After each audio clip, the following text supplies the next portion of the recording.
आज की कहानी है मुंशी प्रेमचंद्र द्वारा लिखी गई कफन। झोपड़े के द्वार पर बाप और बेटा दोनों एक बुझे हुए अलाव के सामने चुपचाप बैठे हुए हैं और अंदर बेटी की जवान बीबी बुधिया प्रसव वेदना में पछाड़ खा रही थी। रह रहकर उसके मुंह से ऐसी दिल हिला देने वाली आवाज़ें निकलती थी कि दोनों कलेजा थाम लेते थे। जाड़ों की रात थी, प्रकृति सन्नाटे में डूबी हुई और सारा गांव अंधकार में लय हो गया था। घीसू ने कहा, मालूम होता है बचेगी नहीं, सारा दिन दौड़ते हो गया, जा देख तो आ। माधव चिढ़कर बोला, मरना ही है तो जल्दी मर क्यों नहीं जाती, देखकर क्या करूं? तू बड़ा बेदर्द है बे, साल भर जिसके साथ सुख चैन से रहा उसी के साथ इतनी बेवफाई। तो मुझसे तो उसका तड़पना देखा नहीं जाता, हाथ पांव पटकना देखा नहीं जाता। चमारों का कुनबा था और सारे गांव में बदनाम। घीसू एक दिन काम करता तो 3 दिन आराम करता। माधव इतना कामचोर था कि आधे घंटे काम करता तो घंटे भर चिलम पीता, इसलिए उन्हें कहीं भी मजदूरी नहीं मिलती थी। घर में मुट्ठी भर भी अनाज मौजूद हो तो उन्होंने काम ना करने की कसम खाई हुई थी। जब 2-4 फाके हो जाते तो घीसू पेड़ पर चढ़कर लकड़ियां तोड़ लाता और माधव बाजार में बेच लाता। वो जब तक वह पैसे रहते दोनों इधर उधर मारे मारे फिरते। गांव में काम की कमी नहीं थी, किसानों का गांव था, मेहनती आदमी के लिए 50 काम थे, मगर इन दोनों को उसी वक्त बुलाते जब 2 आदमियों में से एक का काम पाकर भी संतुष्ट कर लेने की सिवा और कोई चारा ना हो। अगर दोनों साधु होते तो उन्हें संतोष और धैर्य के लिए संयम और नियम की बिल्कुल ज़रूरत ना होती। ये तो इनकी प्रकृति थी, विचित्र जीवन था इनका। घर में मिट्टी के 2-4 बर्तन के सिवा कोई संपत्ति नहीं। फटे चिथड़ों से अपनी नग्नता को ढाके हुए जिए जाते थे। संसार की चिंताओं से मुक्त, कर्ज से लदे हुए, गालियां भी खाते, मार भी खाते, मगर कोई गम नहीं। दीन इतने की वसूली की बिल्कुल आशा ना रहने पर भी लोग इन्हें कुछ ना कुछ कर्ज दे देते थे।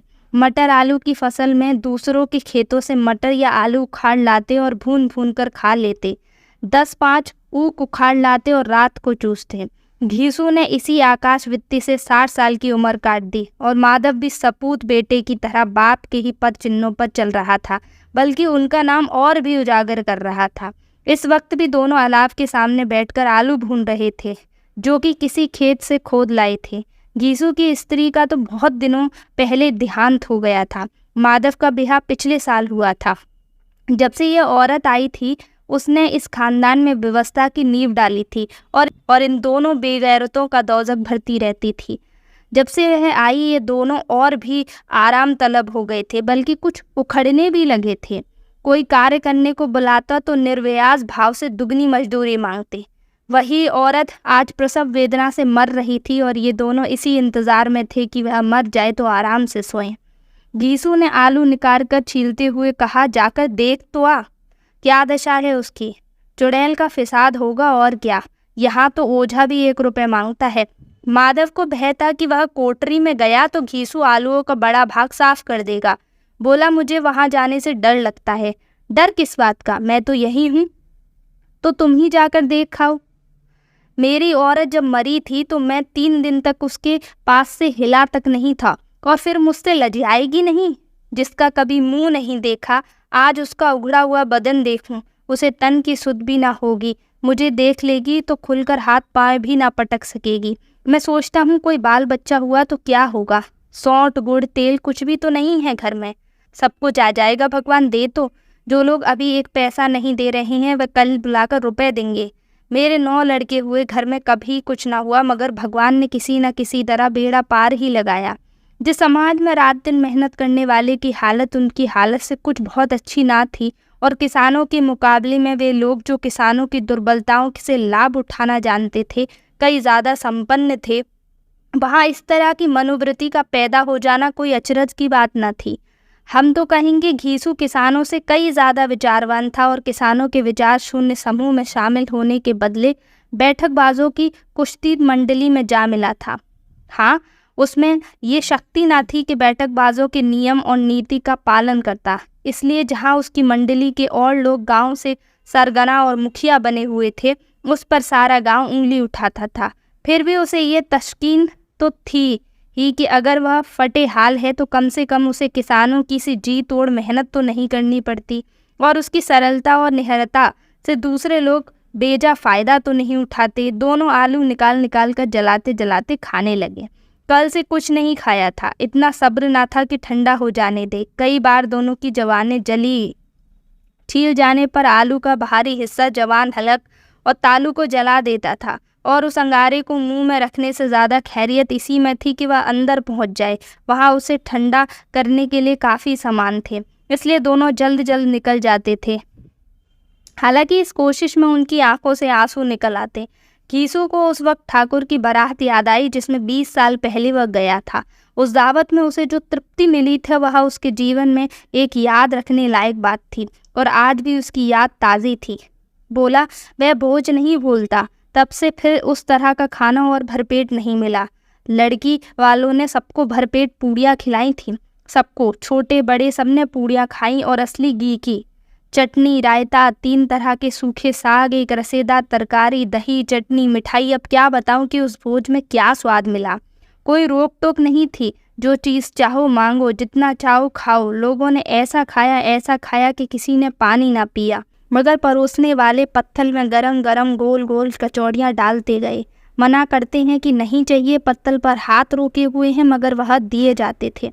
और जब सबने मुंह धो लिया तो पान इलायची भी मिली, मगर मुझे पान लेने की कहाँ सुध थी। खड़ा हुआ ना जाता था, झटपट जाकर अपने कंबल पर लेट गया। ऐसा दिल दरिया था वो ठाकुर। माधव ने इन पदार्थों का मन ही मन मज़ा लेते हुए कहा, अब हमें कोई ऐसा भोज नहीं खिलाता, अब कोई क्या खिलाएगा। वह ज़माना दूसरा था। अब तो सबको किफ़ायत सूझती है। शादी ब्याह में मत खर्च करो, क्रियाक्रम में मत खर्च करो। पूछो गरीबों का माल बटोर बटोर कर कहाँ रखोगे। बटोरने में तो कमी नहीं है, हाँ खर्च किफ़ायत सूझती है। तुमने 20 पूरियाँ खाई होंगी, 20 से ज़्यादा खाई थी। मैं 50 खा जाता, 50 से कम मैंने भी ना खाई थी। अच्छा पका हुआ था, तू तो मेरा आधा भी नहीं है। आलू खाकर दोनों ने पानी पिया और वहीं अलाव के सामने अपनी धोतियाँ ओढ़कर पाँव पेट में डाले हुए सो गए, जैसे 2 बड़े बड़े अजगर गुड़ियाली मार पड़े रहते हैं। और बुधिया अभी तक करहा रही थी। सवेरे माधव ने कोठरी में जाकर देखा तो उसकी स्त्री ठंडी हो गई थी। उसके मुंह पर मक्खियाँ भिनक रही थीं। पथराई हुई आंखें ऊपर टंगी हुई थी। सारी देह धूल से लथपथ हो रही थी। उसके पेट में बच्चा मर गया था। माधव भागा हुआ घीसू के पास आया, फिर दोनों जोर जोर से हाय हाय करके और छाती पीटने लगे। पड़ोस वालों ने ये रोना धोना सुना तो दौड़े हुए आए और पुरानी मर्यादा के अनुसार इन अभागों को समझाने लगे, मगर ज़्यादा रोने पीटने का अवसर ना था। कफन की और लकड़ी की फिक्र करनी थी। घर में तो पैसा इस तरह गायब था जैसे चील के घोंसले से मांस। बाप बेटा रोते हुए गांव के जमींदार के पास गए। वहां इन दोनों की सूरत से नफरत करता था। कई बार इन्हें अपने हाथों से पीट भी चुका था, चोरी करने के लिए, वादे पर काम ना करने के लिए। पूछा, क्या है वे गसुआ, रोता क्यों है? अब तो तू कहीं दिखाई भी नहीं देता, मालूम होता है इस गांव में रहता ही नहीं है। घीसू ने जमीन पर सिर रखकर आंखों में आंसू भरे हुए कहा, सरकार बड़ी विपत्ति में हो। माधव की घरवाली रात तो गुजर गई, रात भर तड़पती रही सरकार। हम दोनों उसके सिरहाने बैठे रहे, दवा दारू जो कुछ हो सका सब कुछ किया। मुदा वहाँ हमें दगा दे गई। अब कोई एक रोटी देने वाला भी ना रहा मालिक, तबाह हो गए, घर उजड़ गया। आपका गुलाम हूँ, अब आपके सिवा कौन उसकी मिट्टी पार लगाएगा। हमारे हाथ में तो जो कुछ था वह सब दवा दारू में उठ गया। सरकार ही दया होगी तो उसकी मिट्टी उठेगी, आपके सिवा किसके द्वार पर जाऊं। जमींदार साहब दयालु थे, मगर घीसू पर दया करना काले कंबल पर रंग चढ़ाना था। जी मैं तो आया कह दे चल दूर हो जा यहाँ से, यूँ तो बुलाने से भी नहीं आता। आज जब गरज पड़ी है तो आकर कुसामत कर रहा है। हरामखोर कहीं का बदमाश, लेकिन ये क्रोध या दंड देने का अवसर ना था। जी मैं कुड़ते हुए 2 रुपए निकाल कर फेंक दिए, मगर सांत्वना का एक शब्द भी मुंह से ना निकाला। उनकी तरफ ताका तक नहीं, जैसे सिर का बोझ उतारा हो। अब जमींदार साहब ने 2 रुपए दे दिए तो गांव के बनिए महाजनों को इनकार का साहस कैसे होता। घीसू जमींदार के नाम का ढिंडोरा पीटना भी जानता था। किसी ने 2 आने दिए, किसी ने 4 आने दिए। 1 घंटे में घीसू के पास 5 रुपए की अच्छी रकम जमा हो गई। कहीं से अनाज मिल गया, कहीं से लकड़ी मिल गई, और दोपहर को घीसू और माधव बाजार से कफन लाने चले गए। इधर लोग बांस काटने लगे। गांव की नरम दिल स्त्रियां आकर लाश देखती और उसकी बेकसी पर 2 बूंद आंसू गिराकर चली जाती। बाजार में पहुंचकर घीसू बोला, लकड़ी तो उसे जलाने भर का मिल गई है, क्यों माधव? माधव बोला, हाँ लकड़ी तो बहुत है, अब कफन चाहिए। तो चलिए कोई हल्का सा कफन ले ले। हाँ और क्या, लाश उठाते उठाते रात हो जाएगी, रात को कफन कौन देखता है। कैसा बुरा रिवाज है कि जिसे जीते जी तन ढकने का चिथड़ा भी ना मिला, उसे मरने पर नया कफन चाहिए। कफन लाश के साथ ही तो जल जाता है और क्या रखा रहता है। यही 5 रुपए पहले मिलते तो कुछ दवा दारू कर लेते। दोनों एक दूसरे के मन की बात ताड़ रहे थे। बाजार में इधर उधर घूमते रहे, कभी इस बाजार की दुकान पर, कभी उसकी दुकान पर। तरह तरह के कपड़े, रेशमी और सूती देखे, मगर कुछ जचा नहीं। यहाँ तक कि शाम हो गई, तब दोनों ने ना जाने कौन सी देवीय प्रेरणा में एक मधुशाला के सामने जा पहुँचे और जैसे किसी पूर्व निश्चित व्यवस्था के अंदर चले जाते हों, वहाँ ज़रा देर तक दोनों असमंजस में खड़े रहे। फिर घीसू ने गद्दी के सामने जाकर कहा, साहू जी एक बोतल हमें भी देना। उसके बाद कुछ चखना आया, तली हुई मछली आई और दोनों बरामदे में बैठकर शांतिपूर्वक पीने लगे। कई कुंजियां तबड़ा तोड़ पीने के बाद दोनों सुरूर में आ गए। घीसू बोला, कफन लगाने से क्या मिलता, आखिर जल ही जाता, कुछ बहू के साथ तो ना जाता। माधव आसमान की तरफ देखकर बोला, मानो देवताओं को अपनी निष्पापता का साक्षी बना रहा हो। दुनिया का दस्तूर है, नहीं लोग भगवान को हजारों रुपए क्यों दे देते हैं। कौन देखता है परलोक में मिलता है या नहीं। बड़े आदमियों के पास धन है, फूंके, हमारे पास फूकने को क्या है। लेकिन लोगों को जवाब क्या दोगे, लोग पूछेंगे नहीं कफन कहाँ है। घीसू हंसा, अबे कह देंगे कि रुपए कमर से खिसक गए, बहुत ढूंढा मिले नहीं। लोगों को विश्वास ना आएगा, लेकिन फिर भी वही रुपए देंगे। माधव भी हंसा, इस अनपेक्षिता सौभाग्य पर बोला, बड़ी अच्छी थी बेचारी, मरी तो खूब खिला पिलाकर। आधी बोतल से ज़्यादा उड़ गई। घीसू ने 2 सेर पूड़ियाँ मंगाई, चटनी, अचार, कलेजिया। शराब खाने के सामने की दुकान थी। माधव लपक कर 2 पत्तलों में सारा सामान ले आया। पूरा 1.5 रुपया खर्च हो गया, सिर्फ थोड़े से पैसे बचे थे। दोनों इस वक्त इस शान में बैठे पूड़ियाँ खा रहे थे जैसे जंगल में कोई शेर अपना शिकार उड़ा रहा हो। न जवाबदेही का खौफ था, न बदनामी की फिक्र। इन सब भावनाओं से वह पहले ही ऊपर उठ चुके थे। घीसू दार्शनिक भाव से बोला, हमारी आत्मा प्रसन्न हो रही है तो क्या उसे पुण्य नहीं मिलेगा। माधव ने श्रद्धा से सिर झुकाकर, नस्तीक की ज़रूर से ज़रूर होगा। भगवान तुम अंतर्यामी हो, उसे बैकुंठ ले जाना। हम दोनों हृदय से आशीर्वाद दे रहे हैं। आज जो भोजन मिला है वह कभी उम्र भर ना मिला था। एक क्षण के बाद माधव ने मन में एक शंका जागी। बोला, क्यों दादा, हम लोग भी एक ना एक दिन वहाँ जाएंगे ही। घीसू ने इस भोले भाले सवाल का कुछ उत्तर ना दिया। वह परलोक की बातें सोचकर इस आनंद में बाधा नहीं डालना चाहता था। जो वहाँ हम लोगों से पूछे कि तुमने हमें कफन क्यों नहीं दिया तो क्या कहोगे, कहेंगे तुम्हारा सिर। पूछेगी तो ज़रूर। तू कैसे जानता है कि उसे कफन ना मिलेगा? तू मुझे ऐसा गधा समझता है? 60 साल क्या दुनिया में घास खोदता रहा हूँ। उसको कफन मिलेगा और बहुत अच्छा मिलेगा। माधव को विश्वास ना आया। बोला, कौन देगा? रुपए तो तुमने चट कर लिए, वह तो मुझसे पूछेगी। उसकी मांग में सिंदूर तो मैंने डाला था। कौन देगा, बताते क्यों नहीं? वही लोग देंगे जिन्होंने अब की दिया। हाँ, अब की रुपए हमारे हाथ ना आएंगे। यूं यूं अंधेरा बढ़ता गया और सितारों की चमक तेज होती गई।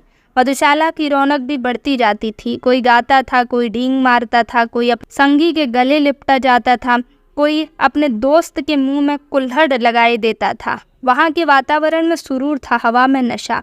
कितने तो यहाँ आकर एक चुल्लू में मस्त हो जाते थे। शराब से ज़्यादा यहाँ की हवा में नशा था। जीवन की बाधाएं यहाँ खींच लाती थी और कुछ देर के लिए ये भूल जाते थे कि वह जीते हैं या मरते हैं, या ना जीते हैं ना मरते हैं। और ये दोनों बाप बेटे अब भी मज़े ले लेकर चुस्कियाँ ले रहे थे। सबकी निगाहें इनकी ओर जमी हुई थी। दोनों कितने भाग्य के बली हैं। पूरी बोतल बीच में।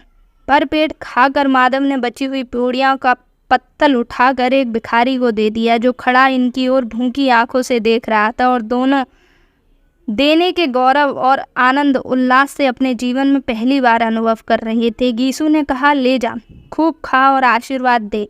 जिसकी कमाई है वह तो मर गई, मगर ऐसा आशीर्वाद उसे ज़रूर पहुंचेगा। माधव ने फिर आसमान की तरफ देखकर कहा, वह बैकुंठ में जाएगी दादा, बैकुंठ की रानी बनेगी। घीसू खड़ा हो गया और जैसे उल्लास की लहरों में तैरता हुआ बोला, हाँ बेटा, बैकुंठ में जाएगी। किसी को सताया नहीं, किसी को दबाया नहीं। मरते मरते हमारी ज़िंदगी की सबसे बड़ी लालसा पूरी कर गई। वहाँ न बैकुंठ जाएगी तो क्या ये मोटे मोटे लोग जाएंगे जो गरीबों को दोनों हाथों से लूटते हैं और अपने पाप को धोने के लिए गंगा में नहाते हैं और मंदिरों में जल चढ़ाते हैं। श्रद्धालुता का ये रंग तुरंत ही बदल गया। अस्थिरता नशे की खासियत है। दुख और निराशा का दौर आया। माधव बोला, मगर दादा, बेचारी ने जिंदगी में बड़ा दुख भोगा, कितना दुख झेल कर मरी। वहाँ आंखों पर हाथ रखकर रोने लगा, चीखें मार मार कर। घीसू ने समझाया, क्यों रोता है बेटा, खुश हो कि वह माया जाल से मुक्त हो गई, जंजाल से छूट गई। बड़ी भाग्यवान थी जो इतनी जल्दी मोह माया से बंधन टूट गया।